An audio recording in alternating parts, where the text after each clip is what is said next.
Welcome back to another day of Ottoman history, or another night of Ottoman history if you're watching this at night.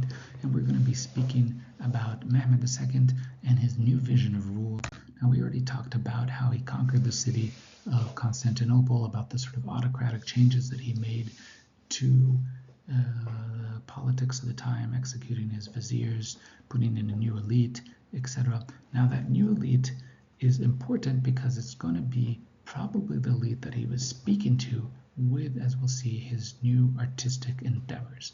Now, before we get into this, I do want to point out that, as you remember, Mehmed II knew Latin and knew Greek, and apparently he had 3 people read out to him every day. One of them was an Arabic-speaking philosopher, one of them was a Greek-educated doctor, and then a Latin-educated doctor, that one being the Jewish physician Jacopo de Gaeta, who actually served as his doctor.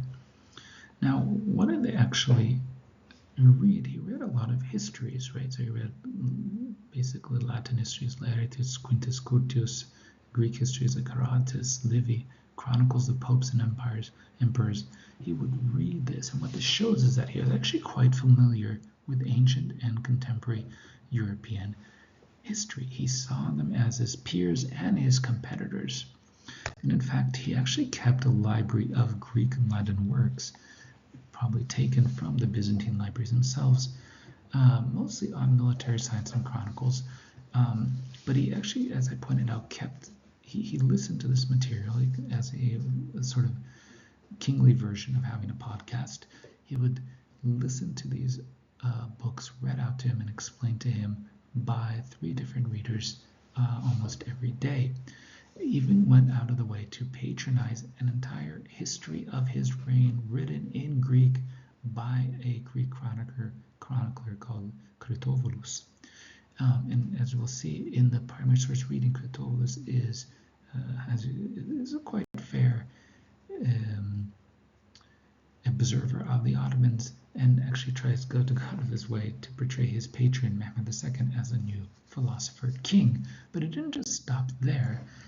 Mehmed II, because he was aware of other power holders, both in the east and to the west, he actually tried to depict himself in the artistic manner of Western Europe. And the way he did that is essentially asking Italian city-states, like the Republic of Venice most of all, but also sometimes other ones, to send to him artists that could help depict them, such as this bizarre picture of Mehmed II that likely has nothing to do with what he actually looked realistically, but has aspects of allegorical or symbolic aspects of rulership in this case. But more important than this is actually the medals that were crafted. So these Italian artists who were sent by their governments or were hired by by Mehmed II, actually created medals. And these medals would have been forged and then circulated around to rulers, but also to Mehmed II's his servants, that is to say his administrators, his elites, the people he needed to rely upon to run the empire. And if you remember, at this point, he had killed off his old vizierial families, had dismissed and killed the frontier generals, and his new elite was made up of former Byzantine officials and people raised through the slave or khul service, collected through the devshirme or the panjik, etc. And these people would actually be familiar with many of the conventions of European art. And so these different depictions of Mehmed II, from this one to this one to this one, on horseback, in these traditional poses of European rulership, often sometimes even with the image of the goddess of victory on the back. These were tokens given to other rulers and also to his own courtiers. And he also, for example, patronized a number of Italian artists. He also tried to have different architects come from Italy to build stuff, but this didn't happen. But the most important one is this figure named Gentile Bellini, who you can see lived basically in the 15th century. He was a significant artist from Venice, and he was actually sent to Istanbul as part of the Venetian embassy in 1479 to essentially create portraits of the palace and of Mehmed II. And it's from there that we have basically his best portrait, which is this one, depicted here, the three crown symbol, traditional symbol of sovereignty, and probably suggests this control of three different areas. And we have a sort of a profile picture of him with a turban, etc. And it's interesting because it's one of the few naturalistic depictions we have of Mehmed. Now, of course, do we know, is this what he really looked like? Perhaps, perhaps not. Perhaps Bellini was emphasizing certain features to grant him more gravitas, or to make him look in the image of a ruler at that time. On the right, of course, is Bellini himself in a self-portrait.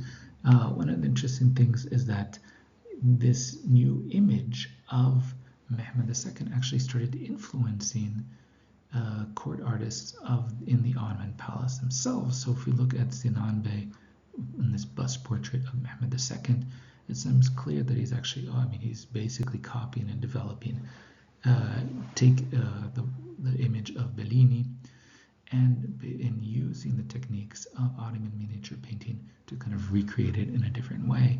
And then you have a different version of it a few years later, interestingly now seated in this kind of what seems like an awkward cross-legged position, sniffing a rose. Why is he doing this? Well, let's look at the traditional portraiture of sultans in Ottoman miniatures, and we can see that actually all of them are, again, seated on the ground, knees bent in this posture, often holding a flower. And if you can look, they're not in a full profile, they're actually at a 3/4 profile. They're not looking straight at the viewer, they're looking to the side, but they're also not a complete profile, like an ancient Egyptian or anything. Where are they taking this? This is a traditional pose taken from Mongol painting, and specifically Timurid painting, such as this portrait of Sultan Hussein Baykara, the important sultan of Herat of the Timurids in the 15th century. So this was the traditional way of depicting kings in the Islamic world, that is kind of Persia and Anatolia in the 15th century. This is what an official portrait should look like. Sultan on knees, 3/4 profile, holding something like a kerchief or a rose, etc. And so we can see in that previous picture just how they kind of combine these two different elements together. I do want to point out also two other beautiful pictures by Bellini, which are always seen. One is the scribe, young scribe, kind of doodling in his, or writing in his book. By the way, I just want to point out, what is he writing with? He's writing with a reed pen, not a feather. And if you notice, he's not using a desk. When people wrote, they wrote using their knees as a prop. They didn't use desks except to hold ink. On the right is a portrait of a janissary, one of the kind of few, let's say, naturalistic depictions in which you can see the hat and how it functioned, and overall the general clothes. There's other visions. This is another piece by Sinan Bey, an Ottoman court portrait, court painter, who you can see has taken this figure of the scribe and transformed him into an Ottoman style. And what's interesting is he now turns him from writing a book to, or writing in a notebook, to someone who is now a painter, and you can actually even look through the painting if you zoom in close enough, today found in the British Museum. Last note, but not least, is that you can still find many of Bellini's paintings around, including this gigantic piece, probably commissioned by the co-fraternities of Venice. These members of this fraternity are these men depicted in black here. One of the interesting things is that they wanted to kind of sometimes depict themselves in the time of Jesus, etc.